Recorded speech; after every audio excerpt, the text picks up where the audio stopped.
जी नमस्कार, मैं हूं शैलेंद्र सोलंकी। स्वागत करता हूं मैं आपका आपके अपने YouTube channel learn with Shailendra में। तो कंटिन्यूसली हम लोग प्रैक्टिस कर रहे हैं सीटेट पेपर फर्स्ट के लिए, जिसमें हम लोग ईवीएस के प्रैक्टिस सेट एंड मैथ्स के प्रैक्टिस सेट हम लोग लगातार कर रहे हैं। मैथ्स का ये हमारा प्रैक्टिस सेट नंबर 15 रहेगा। तो अगर आप लोग मैथ्स एंड ईवीएस के प्रैक्टिस सेट का पीडीएफ, ईवीएस का नोट्स, एसएसटी का नोट्स, एसएसटी और साइंस का प्रैक्टिस सेट और नोट्स लेना चाहते हैं सीटेट के लिए, तो आप 9808347403 इस नंबर पर आप मैसेज करके ग्रुप में ऐड हो सकते हैं। यहां आपको पेपर फर्स्ट के लिए मैथ्स एंड ईवीएस के प्रैक्टिस सेट, ईवीएस के नोट्स, पेपर 2 के लिए एसएसटी एंड साइंस के नोट्स एंड एसएसटी के प्रैक्टिस सेट प्रोवाइड करा दिए जाएंगे। तो चलिए आज का प्रैक्टिस सेट नंबर शुरू कर लेते हैं 15। और वीडियो शुरू करने से पहले जो लोग चैनल पर नए हैं या जिन्होंने अभी तक चैनल को सब्सक्राइब नहीं किया है, आप लोग चैनल को सब्सक्राइब कर लीजिएगा, वीडियो को लाइक एंड शेयर कर दीजिएगा। तो क्वेश्चन नंबर 1 के साथ हम लोग शुरू करते हैं। क्वेश्चन नंबर 1 हमारा यहाँ पर गिवन है, the number of cubes of side 30 centimetre which can be fitted in a cubical box with measurement 7.2 meter by 5.4 meter by 1.8 metre is, यानी कि एक 30 सेंटीमीटर का क्यूब गिवन है आपको और उसको एक कीबोर्ड में फिक्स किया जा सकता है। तो उस कीबोर्ड में जो कीबोर्ड है हमारा, उसमें कितने क्यूब्स रखे जा सकते हैं 30 सेंटीमीटर के। तो इस क्वेश्चन को करने के लिए पहले हम लोग क्या करेंगे, जो क्यूब है उस क्यूब का वॉल्यूम फाइंड कर लेंगे, उसके बाद क्यूबोर्ड का वॉल्यूम फाइंड कर लेंगे, फिर क्यूबोर्ड के वॉल्यूम में हम लोग क्यूब के वॉल्यूम से डिवाइड दे देंगे।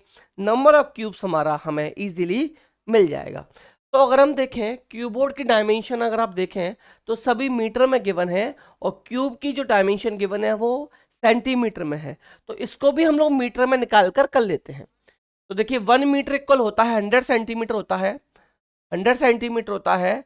तो 30 सेंटीमीटर इक्वल क्या हो जाएगा आपका 0.03 मीटर हो जाएगा। क्या हो जाएगा 0.3 मीटर हो जाएगा। क्या हो जाएगा 0.3 मीटर आपका यहाँ पर ये हो जाएगा। तो हम लोग क्या निकालते हैं, वॉल्यूम निकाल लेते हैं क्यूब का। तो volume of cube, volume of cube, volume of cube होता है यानी कि क्या हो गया घन का आयतन। क्या निकालेंगे, घन का आयतन होता है भुजा का क्यूब या साइड का क्यूब या ए क्यूब, कुछ भी हम लोग कह सकते हैं। तो साइड हमें जो गिवन है, साइड आपको पता है मीटर में गिवन है 0.3, तो हम 0.3 का क्यूब करेंगे तो ये आपको मिलेगा 3 3 9, 9 3 27 और डेसिमल कितने डिजिट बाद आएगा, इसके बाद 3 डिजिट आएंगी, तो ये हो जाएगा 0.027 मीटर क्यूब। अब हम कर लेते हैं एक घनाभ का, या घनाभ कह सकते हैं या आप क्यूबोर्ड कह लीजिए, वॉल्यूम ऑफ क्यूबोर्ड।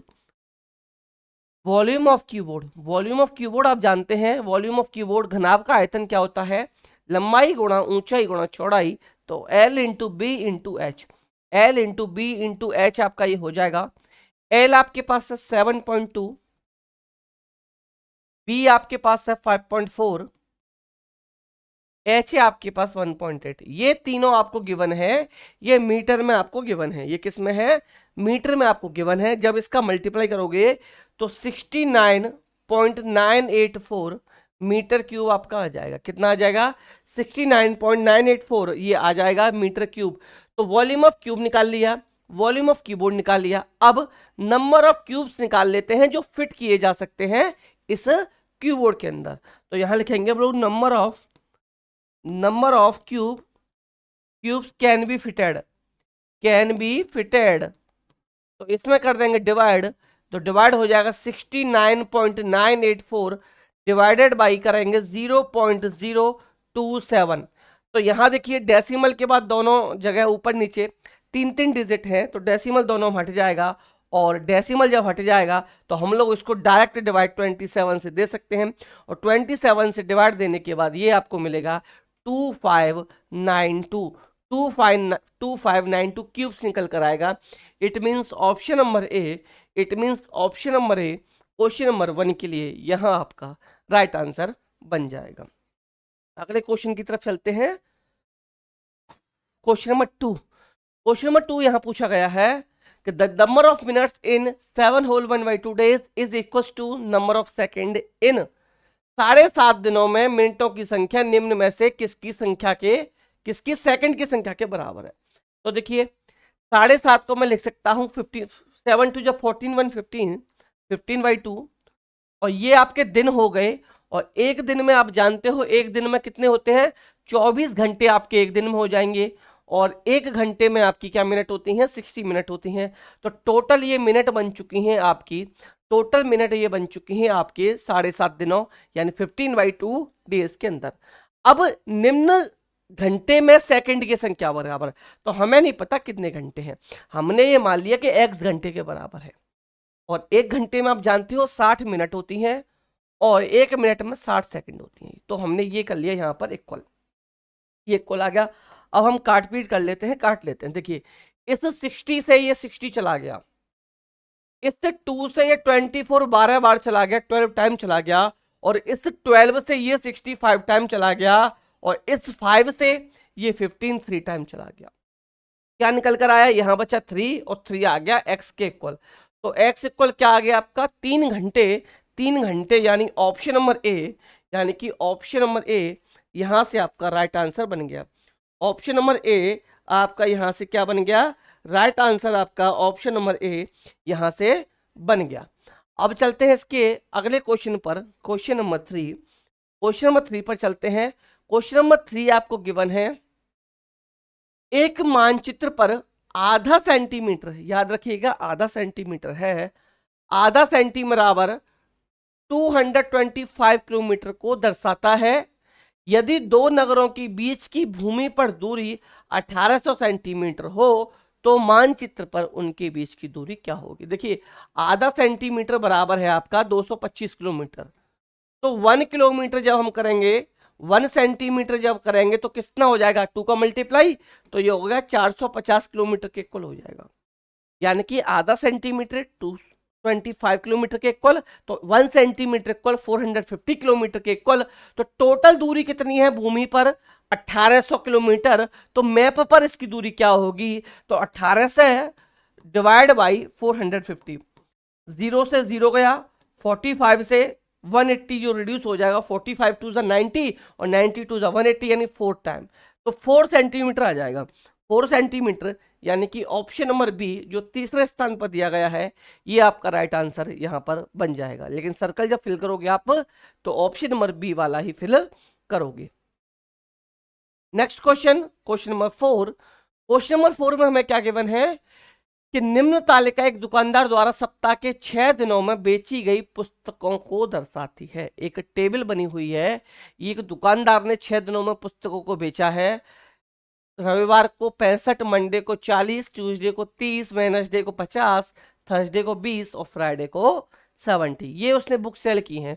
तो आपको क्या बताना है, रविवार, सोमवार और बृहस्पतिवार को बेची गई पुस्तकों की संख्या, शुक्रवार तथा बुधवार को बेची गई कुल संख्या में अंतर क्या है। तो पहले लेते हैं किस किस की, रविवार, रविवार यानी कि 65 रविवार के लिए ली। इसके बाद सोमवार, सोमवार यानी कि 40 ले ली हमने। इसके बाद बृहस्पतिवार, बृहस्पतिवार को हो गई 20, ये कर लीजिए प्लस। ये जब हमने प्लस किया तो यहां से मिला हमें 5 और ये हुआ 6 and 4 10 and 2 12, 125 उसने इन 3 दिनों में सेल की। इसके बाद क्या बताना है, इसके बाद शुक्रवार तथा बुधवार। तो देखिए शुक्रवार को कितना है, शुक्रवार को 70 है। बुधवार यानी कि 50 है, तो ये 50 आ गया। दोनों को प्लस किया 120। अब इन दोनों का डिफरेंस पूछ रहा है, इन दोनों का अंतर पूछ रहा है। तो 125 और 120 इन दोनों का अंतर आप जानते हो 5 हो जाएगा, करने की जरूरत नहीं है, ओरली हमने निकाल लिया। Option number A, option number A 5 हमारा यहां पर क्वेश्चन नंबर 4 का राइट आंसर बन जाएगा।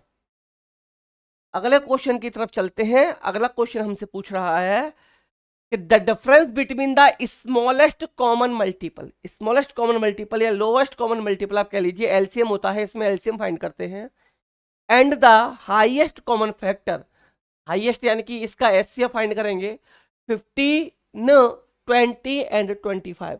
15, 20 एंड 25 का आपको HCF और LCF का क्या करना है, डिफरेंस फाइंड करना है, दोनों का अंतर बताना है। तो देखिए क्या क्या गिवन है आपको। 15, तो 15 को मैं लिख सकता हूँ 3 इंटू 5। 20 को लिखा जा सकता है 2 इंटू 2 इंटू 5। 25 को लिखा जा सकता है 5 इंटू 5। तो क्या क्या निकालना है हमें, क्या क्या निकालना है, हमें निकालना है एलसीएम। तो एलसीएम निकालने के लिए क्या करेंगे, देखिए पहले 2 का 2 टाइम्स है, तो 2 इंटू 2, 3 1 टाइम है और 5 2 टाइम है, तो ये एलसीएम आ जाएगा। और एलसीएम आया आपका 2 2 जा 4, 4 3 जा 12, 12 5 जा 60, 65 जा 300, 300 इसका एलसीएम आ गया। अब निकाल लेते हैं इसका HCF, HCF यानी कि हाईएस्ट कॉमन फैक्टर। तो क्या मिल रहा है कॉमन, हमें दिखाई दे रहा है यहाँ से 5, 5 आ गया हमारा यहाँ पर HCF। LCM 300 आया, HCF 5 आया, दोनों का डिफरेंस निकालना है। 300 से 5 को सब्ट्रैक्ट किया, 295 मिला, यानी कि ऑप्शन नंबर डी क्वेश्चन 4 का आंसर जो बना, क्वेश्चन 5 का आंसर जो बना, ऑप्शन नंबर डी आपका यहाँ पर राइट आंसर बन गया। नेक्स्ट है आपका, नीना एक सब्जी की दुकान से 3 किलोग्राम 650 ग्राम प्याज, 1 किलोग्राम 800 ग्राम टमाटर खरीदे। प्याज का भार टमाटर के भार से कितना अधिक है, प्याज का भार टमाटर के वेट से कितना अधिक है, ये आपको बताना है। तो दोनों को हम लोग किलोग्राम में कन्वर्ट कर लेते हैं। जब किलोग्राम में कन्वर्ट किया प्याज, तो इसको मैं लिख सकता हूँ 3650 ग्राम, क्योंकि we know that 1 kilogram is equal to 1000 gram. 1 kilogram 1000 gram के बराबर होता है, तो 3 किलोग्राम बराबर 3000 ग्राम, और 650 ग्राम ऐड किया तो ये 3650 बन गया। ऐसे ही टमाटर बन गए आपके 1800 ग्राम, 1800 ग्राम। दोनों का जब डिफरेंस किया तो ये 0 मिला, 5 मिला, 16 से 8 गया, 8 मिला और 1 गिना, तो 1850 ग्राम। यानी कि अगर मैं इसको किलोग्राम में कन्वर्ट करूंगा तो मैं इसको 1 किलोग्राम और 850 ग्राम लिख सकता हूं। क्या लिख सकता हूं, 1 किलोग्राम 850 ग्राम में इसको लिख सकता हूं। तो 1 किलोग्राम 850 ग्राम, यानी कि option number D, option number D question 6 का हमारा यहाँ पर राइट आंसर बन जाएगा। आई होप क्वेश्चंस आपको समझ आ रहे होंगे। अगर क्वेश्चंस में कोई भी प्रॉब्लम आ रही है तो 9808347403 इस नंबर पर मैसेज करके या कमेंट करके आप अपना डाउट क्लियर कर सकते हैं। नेक्स्ट है आपका क्वेश्चन नंबर 7, बहुत छोटा सा क्वेश्चन है कि how many 3/8 are there in 9/4। 9/4 में कितने 3/8 हो जाएंगे।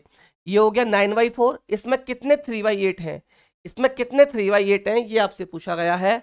तो देखिए 9/4, इसका रेसिप्रोकल करेंगे तो मल्टीप्लाई का साइन, 8 ऊपर 3 नीचे, इस 3 से 9 को डिवाइड किया 3 टाइम, इस 4 से 8 को डिवाइड दिया 2 टाइम, 3 2 या 6, तो 6 हो जाएंगे। इसमें कितने हो जाएंगे, 6 हो जाएंगे। क्वेश्चन 7 का आंसर हमें 6 मिल चुका है। नेक्स्ट है हमारा क्वेश्चन नंबर 8। क्वेश्चन नंबर 8 में गिवन है कि 201 मल्टीप्लाई बाई 105, दोनों का जब हम गुणनफल करेंगे तो उसमें क्या जोड़ा जाए कि हमें आंसर 21,171 मिल जाए। यानी दोनों का मल्टीप्लाई करने के बाद इसमें क्या जोड़ा जाए कि आंसर हमें 21,171 मिल जाए। तो देखिए ये है 201 मल्टीप्लाई बाई 105, दोनों में गुणनफल में क्या जोड़े, क्या प्लस किया जाए कि आंसर 21,171 हमें मिल जाए। तो दोनों का हम लोग कर लेते हैं पहले यहां पर मल्टीप्लाई। देखिए दोनों का मल्टीप्लाई करेंगे, 201 एंड 105 दोनों का मल्टीप्लाई। तो पहले 5 से किया तो 5 मिला, 0 मिला, 10 मिला, फिर 0 से किया 1 2 3 0 मिले, इसके बाद 1 से किया तो 1 मिला, 0 मिला, 2 मिला, ये हो गया 5 0 1 1 2, 21,105। दोनों का मल्टीप्लाई 21,105, इसमें प्लस एक्स करेंगे इक्वल 21,171 हो जाएगा। ठीक है ना, ये आपका हो गया यहाँ पर। अब क्या करेंगे, अब आपको क्या करना है, इसको सब्ट्रैक्ट कर देंगे। तो देखिए ये x इक्वल क्या हो जाएगा, 21,171 माइनस 21,105, इसमें से कर देंगे इसको सब्ट्रैक्ट, और सब्ट्रैक्ट करने के बाद आपको यहां पर मिलेगा 66। क्या मिलेगा? 66। और 66 हमारा answer number B, answer number B, option number B हमारा 66 क्वेश्चन नंबर 8 का हमारा यहां पर राइट आंसर बन जाएगा। नेक्स्ट है आपका क्वेश्चन नंबर 9। क्वेश्चन नंबर 9 थोड़ा सा लेंथी रहेगा कैलकुलेशन में, बट इजी क्वेश्चन है, स्टेप बाय स्टेप चलेंगे, इजीली हम लोग इसका आंसर फाइंड कर लेंगे। देखिए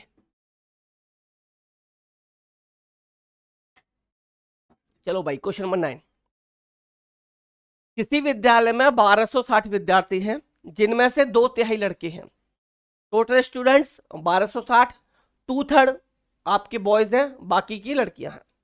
अब लड़कों की संख्या के 3/4, लड़कों की संख्या के 3/4 खिलाड़ी हैं, और लड़कियों की संख्या भी आधी खिलाड़ी है। लड़कियां आधी खिलाड़ी हैं, लड़के 3/4 खिलाड़ी हैं।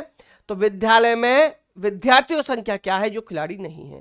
क्वेश्चन में नहीं पूछा गया है, याद रखिएगा, जल्दबाजी में क्वेश्चन को गलत नहीं कर देना।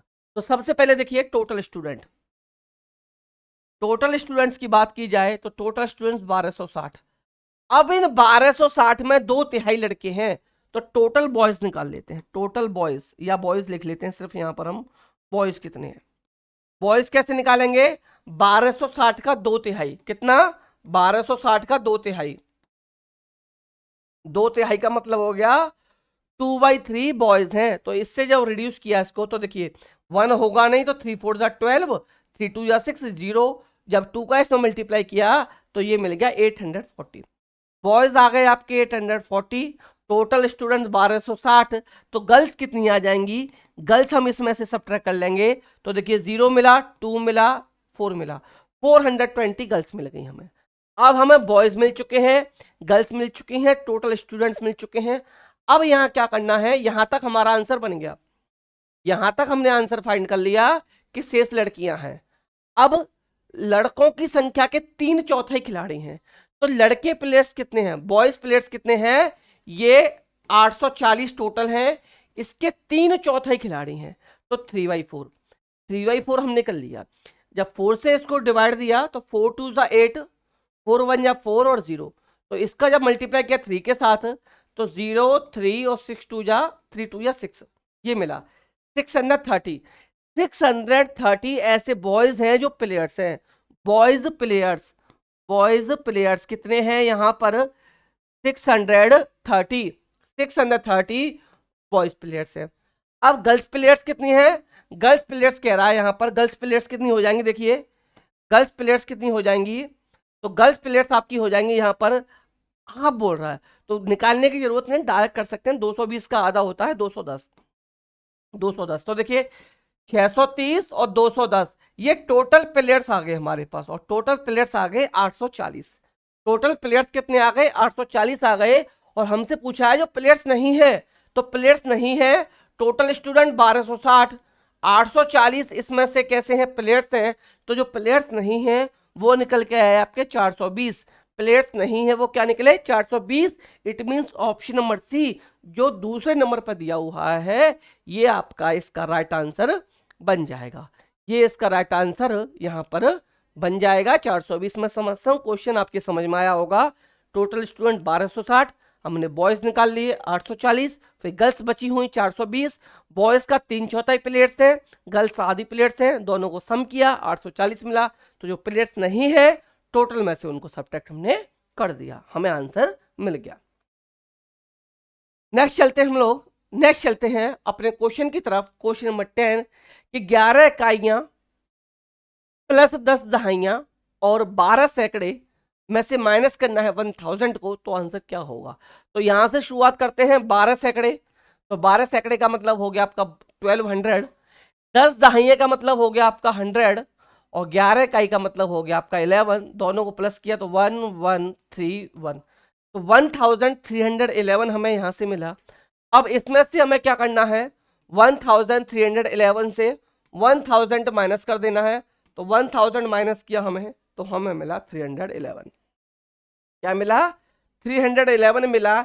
It means option number B हमें यहां पर मिल गया, ऑप्शन नंबर बी हमें मिल गया। ये आपका right answer option number B question number 10 का हमारा बन गया। नेक्स्ट है आपका क्वेश्चन नंबर 11 पर चलने से पहले अगर आप लोग प्रैक्टिस सेट लेना चाहते हैं, ईवीएस के, मैथ्स के, ईवीएस के नोट्स लेना चाहते हैं, पेपर 2 के लिए एसएसटी और साइंस के प्रैक्टिस सेट और एसएसटी साइंस के नोट्स लेना चाहते हैं, तो इस नंबर पर मैसेज करके आप नोट्स एंड प्रैक्टिस सेट ले सकते हैं। इसके अलावा अगर आप लोग चैनल पर नए हैं या जिन्होंने अभी तक चैनल को सब्सक्राइब नहीं किया है, आप लोग चैनल को सब्सक्राइब कर लीजिएगा, वीडियो को प्लीज लाइक एंड शेयर कर दीजिएगा।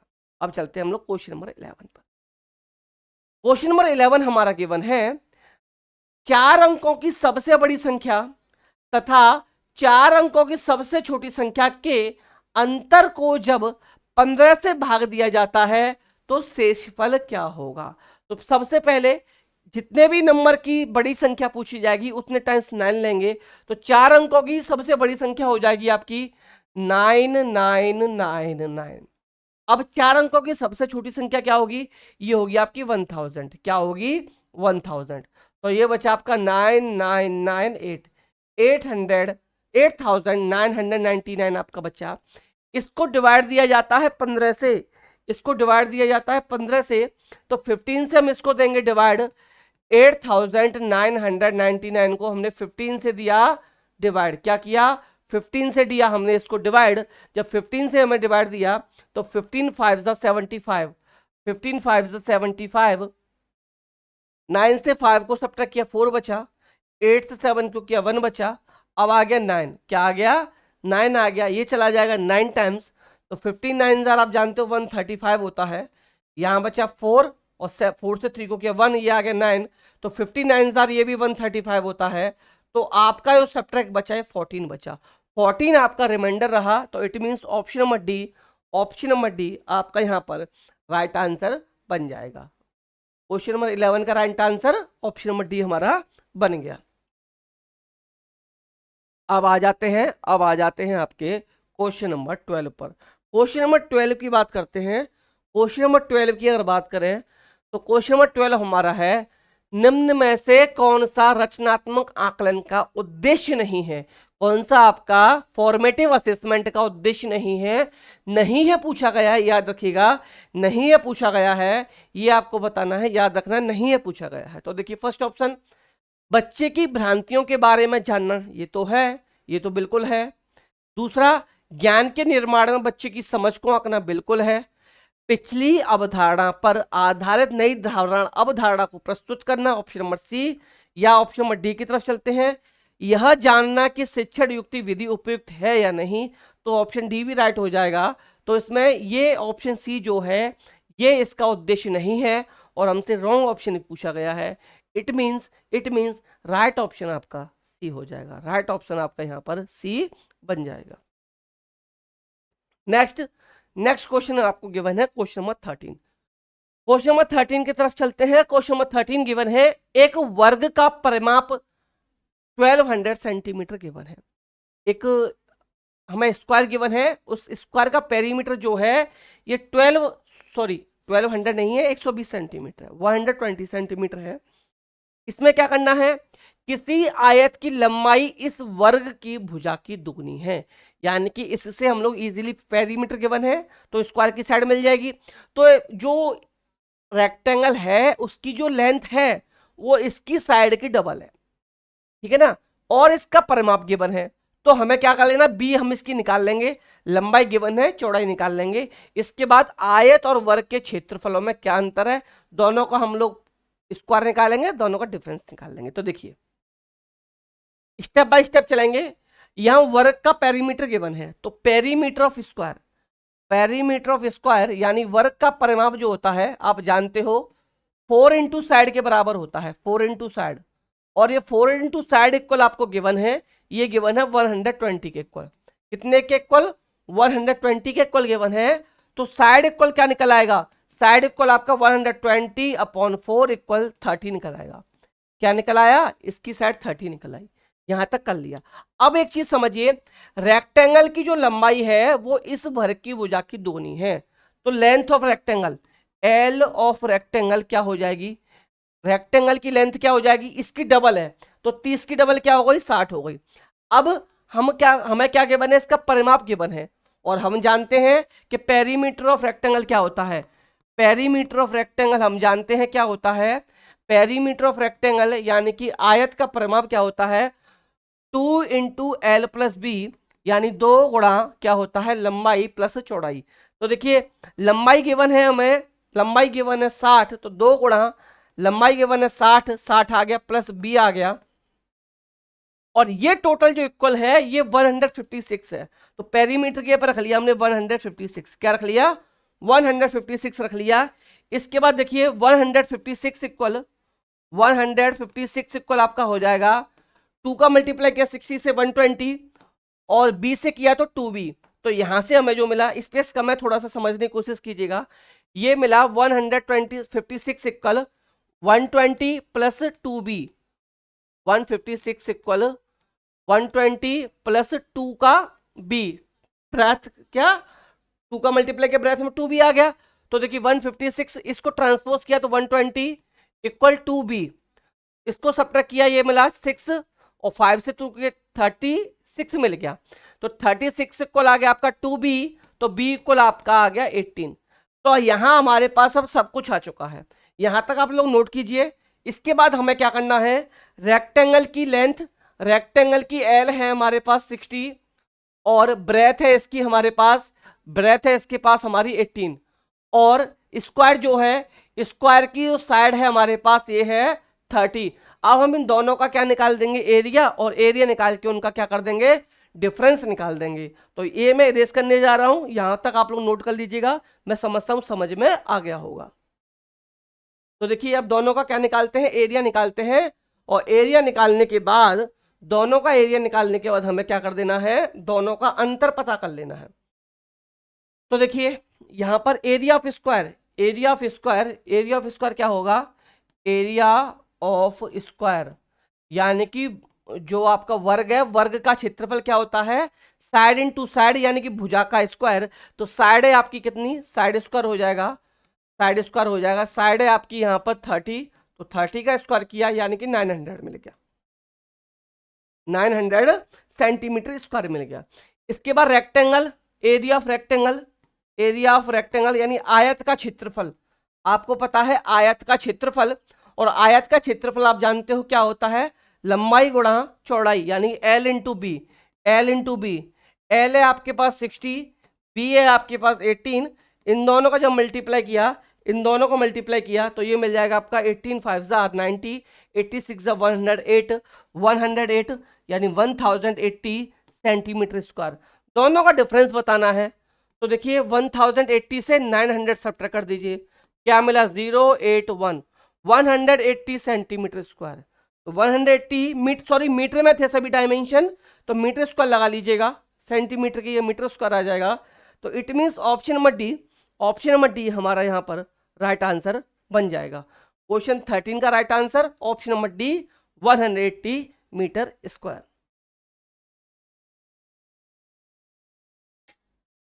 नेक्स्ट है आपका question number 14। Next question number 14 आपका गिवन है, क्वेश्चन नंबर 14 पेडागोजी से है कि निम्नलिखित में से कौन सा कथन गणित के अधिगम के संबंध में सही है, कौन सा जो स्टेटमेंट है वो गणित के अधिगम के संबंध में सही है, आपको यहां पर ये बताना है। तो देखिए ऑप्शन ए की तरफ चलते हैं कि लड़कियों की तुलना में लड़के गणित सीखने में बेहतर है। ये देखिए कभी भी ऐसा ऑप्शन मिल जाए ये गलत है, गणित सीखने में लिंग के साथ कोई भी रिलेशन नहीं है कि लड़का अच्छे होते हैं, लड़कियां सामाजिक विज्ञान में अच्छा होती हैं, ऐसे ऑप्शन नेगेटिव ऑप्शंस के अंतर्गत आ जाएंगे, याद रखिएगा। विशेष आवश्यकता वाले बच्चों के लिए अलग कक्षाएं होनी चाहिए क्योंकि वे अन्य बच्चों के साथ नहीं सीख सकते, ये ऑप्शन भी रॉन्ग है, कोई भी अलग कक्षाएं नहीं हो सकती, बिल्कुल वो उनके साथ सीख सकते हैं। प्रत्येक व्यक्ति गणित सीख सकता है, जी हाँ बिल्कुल राइट ऑप्शन है, हर व्यक्ति गणित सीख सकता है। तो ऑप्शन सी जो है, ऑप्शन सी यहां पर राइट आंसर हमारा बन जाएगा कि प्रत्येक व्यक्ति गणित सीख सकता है। ऑप्शन डी पढ़ने की जरूरत नहीं है क्योंकि ये बहुत बेहतर ऑप्शन मिल चुका है हमें, बट जब आप एग्जाम में क्वेश्चन सॉल्व करेंगे तो वहां 4 ऑप्शंस को आपको देखना है कि ये गिवन है कि गणित में प्रक्रियात्मक प्रवास सदैव अवधारणात्मक स्पष्टता की और ले जाएगा, ठीक है ना। तो राइट ऑप्शन हमें सी मिल चुका है।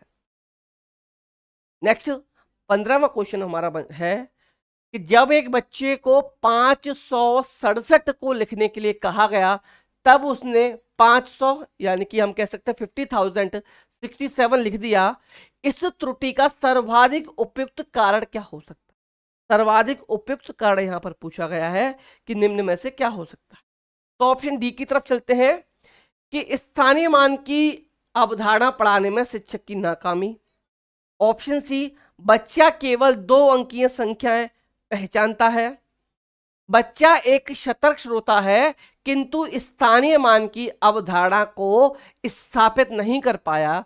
और ऑप्शन नंबर ए कि बच्चा कक्षा में ध्यान नहीं दे रहा और एक लापरवाह श्रोता है। देखिए, अगर लापरवाह श्रोता होता तो 567 वो लिखने में मिस्टेक नहीं करता, तो ये ऑप्शन आपका यहां हो जाता है रॉन्ग। ये ऑप्शन हो जाता है रॉन्ग। बच्चा केवल 2 अंकीय संख्या पहचानता है, ये ऑप्शन भी रॉन्ग है, ये ऑप्शन भी रॉन्ग है। बच्चा एक सतर्क श्रोता है, उसने सुना सही से, किंतु स्थानीय मान की अवधारणा वो अभी से स्पष्ट नहीं कर पाया, इसको स्थापित नहीं कर पाया। इसलिए यहां पर ऑप्शन नंबर बी हमारा क्वेश्चन नंबर 15 का राइट आंसर बन जाएगा। नेक्स्ट क्वेश्चन 16 हमें गिवन है। क्वेश्चन 16 हमें गिवन है यहां पर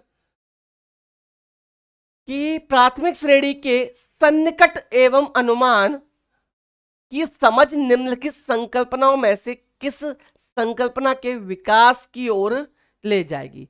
तो संक्रियात्मकता की ओर ले जाएगी, बिल्कुल ले जाएगी। मापन की ओर ले जाएगी, बिल्कुल लेके जाएगी। नमूनों की ओर, पैटर्न्स की ओर ले जाएगी, ये पैटर्न्स की ओर नहीं ले जाएगी, ये ऑप्शन रॉन्ग हो जाएगा। परिकलनों की ओर ले जाएगी, बिल्कुल सही है, यानी ए बी डी सी। देखिए, अब देखिए काटेंगे कैसे, एलिमिनेट में बताता हूं, एलिमिनेट करके कीजिए। आपको पता है इसका आंसर सी नहीं है, तो सी इसमें है, ये कट गया, सी इसमें है, ये कट गया, सी इसमें है, ये कट गया, एक ऑप्शन बचा, राइट डी आंसर आपका निकल आया। इसलिए सीटेट में हर एक ऑप्शंस को पढ़ने के बाद एलिमिनेट करना सीखिए। जिस दिन आप एलिमिनेट करके क्वेश्चंस को करने लग जाएंगे, सीटेट में आपका स्कोर बहुत अच्छा हो जाएगा। नेक्स्ट, राष्ट्रीय पाठ्यचर्या रूपरेखा 2005 के अनुसार प्राथमिक स्तर के गणित का पाठ्यक्रम का सबसे कम केंद्रित होना चाहिए। देखिए, एनसीएफ 2005 से क्वेश्चन पूछा गया है, बार बार मैं बोलता हूं, एनसीएफ 2005 हो, एनईपी 2020 हो, इनसे लगभग 15 से 20 क्वेश्चन आपको सीटेट के अंदर देखने के लिए मिलेंगे, एनईपी और एनसीएफ 2005 से। तो पर सबसे कम केंद्रित होना चाहिए, ये यहां का पूछा गया है। तो 17 क्वेश्चन है हमारा। प्रासंगिक गणितीय शब्दावली के विकास, विकिस्तान, डेवलपमेंट ऑफ स्पेटियल अंडरस्टैंडिंग, प्रतिमान और प्रतिरूपों की पहचान, समस्याओं को हल करने के लिए कलन विधि का उपयोग। तो ऑप्शन नंबर डी, 17 का ऑप्शन नंबर डी, 17 का ऑप्शन नंबर डी आपका यहां पर राइट आंसर बन जाएगा। अगला क्वेश्चन है question number 18। The total number of right angles in the English letter H and E, H और E में टोटल दोनों अल्फाबेट के अंदर आपके कितने राइट एंगल्स बनेंगे ये बताना है। तो देखिए, पहला है H, तो H की बात करें तो H मान लीजिए बड़ा बना देता हूं, यहाँ ये बन गया, और E आपका मान लीजिए यहाँ पर ये बन गया। अब इसमें राइट एंगल देखें हम लोग, तो देखिए H में राइट एंगल यानी 90 डिग्री का एंगल कहाँ बन रहा है? एक ये बन रहा है और एक नीचे से ऊपर की ओर है, सेम एक यहाँ है और एक यहाँ है। तो एच में टोटल कितने राइट एंगल बने? 4। अब ई के राइट एंगल की बात करें तो देखिए, ई में एक राइट एंगल यहाँ बन जाएगा, ई में एक राइट एंगल नीचे बन जाएगा, एक राइट एंगल ई में यहाँ बनेगा और एक राइट एंगल ई में यहाँ बनेगा। तो टोटल 1 2 3 4 राइट एंगल बनते हैं आपके इस ई में। तो टोटल बात की जाए 4 एच में है और 4 ई में है, तो टोटल राइट एंगल्स आपके हो जाते हैं 8। यानी क्वेश्चन नंबर 18 का राइट आंसर जो है ऑप्शन नंबर डी 8 आपका यहां पर राइट आंसर बन जाएगा। 8 आपका यहां पर राइट आंसर बन जाएगा।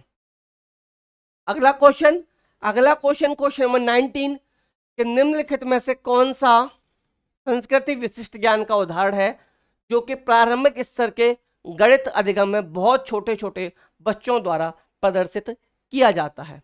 फर्स्ट ऑप्शन, अधिगमकर्ता द्वारा प्रयुक्त संख्या शब्द। ऑप्शन बी, संख्या संक्रियाएं। ऑप्शन सी, दिक्स्थान संबंधी समझ। ऑप्शन नंबर डी, गणितीय पहेलियां आदि हल। ये यहां पर आपका दिया गया है। तो यहां क्या पूछा गया है कि प्रारंभिक स्तर के गणित में बहुत छोटे बच्चों द्वारा प्रदर्शित किया जाता है। तो बहुत छोटे बच्चों द्वारा प्रदर्शित जो किया जाता है ये अधिगमकर्ता द्वारा प्रयुक्त संख्या शब्द, यानी कि option number A, option number A question number 19 का आपका यहाँ पर राइट आंसर बन जाएगा। अगले क्वेश्चन की तरफ चलते हैं। अगला क्वेश्चन आपका गिवन है, अगला क्वेश्चन देखिए फिर आपका एनसीएफ से आ गया। अगला क्वेश्चन फिर आपका एनसीएफ से आ गया कि राष्ट्रीय पाठ्यचर्या रूपरेखा 2005 यानी कि एनसीएफ 2005 गणित की पाठ्यचर्या को महत्वाकांक्षी होने के लिए तर्क प्रस्तुत करता है। इस दृष्टि को दर्शाने के लिए निम्नलिखित में से कौन सा या से सर्वाधिक उपयुक्त है, ये आपका यहाँ पर पूछा गया है। ये पूछा गया है तो देखिए पाठ्यचर्या का संख्या ज्ञान में विद्यार्थियों की क्षमता को विकास करना आवश्यक है। ऑप्शन बी, पाठ्यचर्या का गणितीय चिंतन एवं विवेचन के लिए विद्यार्थियां दें आंतरिक संसाधनों का विकास करना आवश्यक है। ऑप्शन सी, पाठ्यचर्या गणितीय पहेलियों को हल करने में विद्यार्थी क्षमता का विकास करना आवश्यक है। तो इसका आंसर बी सही होगा, बाकी के ये दोनों रॉन्ग है। तो ओनली बी यानी option number B, option number B जो है ये आपका यहाँ पर राइट आंसर बन जाएगा। ये आपका यहाँ पर राइट आंसर बन जाएगा। तो इस तरीके से आज आपका प्रैक्टिस सेट नंबर 15 यहाँ होता है कंप्लीट। 15 प्रैक्टिस सेट यहाँ होता है आप लोगों का कंप्लीट। और अगर आप लोग ईवीएस मैथ पेपर फर्स्ट के लिए notes and practice set, paper 2 के लिए एसएसटी एंड साइंस के प्रैक्टिस सेट एंड नोट्स लेना चाहते हैं तो इस नंबर पर मैसेज करके आप सभी प्रैक्टिस सेट एंड नोट्स को ले सकते हैं। और जो लोग चैनल पर नए हैं या जिन्होंने अभी तक चैनल को सब्सक्राइब नहीं किया है, आप लोग चैनल को सब्सक्राइब कर लीजिएगा, वीडियो को लाइक एंड शेयर कर दीजिएगा। चलिए मिलते हैं नेक्स्ट वीडियो में, तब तक आप लोग हंसते रहिए, मुस्कुराते रहिए। सीटेट पास करने के लिए, मास्टर नहीं बनने के लिए पढ़ते भी रहिए। तो bye bye, take care, thank you, नमस्कार, जय हिंद।